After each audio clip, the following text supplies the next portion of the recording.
আসসালামু আলাইকুম ওরহমতুল্লাহ। আজকে চলে আসছি মানিকগঞ্জ সিদ্দিকনগর পটল বিলে। আর আমার পিছনে দেখতে পাচ্ছেন অসংখ্য পরিমাণ খোটা গাড়া কিন্তু আছে। আর এই যে আমার এক বাজান আছে, ওনার সাথে একটু কথা বলবো। উনি অনেকদিন যাবত এখানে আছে। আসসালামু আলাইকুম। ওয়ালাইকুম আসসালাম রহমতুল্লাহ। কেমন আছেন? আলহামদুলিল্লাহ, আল্লাহ পাক ভালো রাখছে। আপনি কি এখানে কাজ করতেছেন? এখানে কাজ করতে আমি ধরেন ৫-৭ বছর আর কি। আর এই বছরটা আসলে কতদিন ধরে আসছে? এখানে আমি ৪ দিন আইছি এখানে। ৪ দিন। এই যে পটল বিলের যে এই বিশ্ব ইজতেমা আসলে আপনার কতদিন লাগবে কাজ করতে?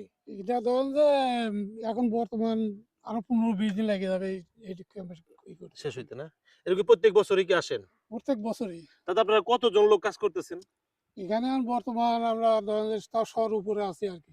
১০০ র উপরে আছেন। ১০০ র উপরে এখনো আছি বর্তমানে। তাতে মিনিমাম এটার পুরোপুরি কাজ শেষ হইতে কতদিন লাগে? এটা পুরোপুরি কাজ শেষ করতে পারে ধরেন যে প্রায় ১ মাসের উপর লাগে।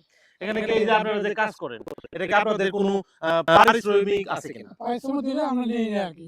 নেন না। না, আমরা নেই না। কাকা কিন্তু দেখতে পাচ্ছেন অনেক বয়স্ক একজন লোক। আমার বাপের বয়সের বয়স। উনারা কিন্তু আসছেন কোথা থেকে জানো? পাবনা জেলায় বনপাড়া গ্রাম। পাবনা জেলা থেকে আসছে। আসলে এদের ভালোবাসার কথা বলা যাবে না। আমাদের মানিকগঞ্জে আসছে। এই পটল বিলে বিশ্ব ইজতেমার যে আহ, শুরু হবে আগামী মাস আপনার ২৩, ২৪, ২৫, ২৬ না? ডিসেম্বর ২৩, ২৫, ২৬। খুবই ভালো লাগলো কাকার সাথে কথা বলে। আর ভিডিওটা একটু শেয়ার করে দিবেন, অন্যকে দেখার সুযোগ করে দিবেন। আসসালামু আলাইকুম।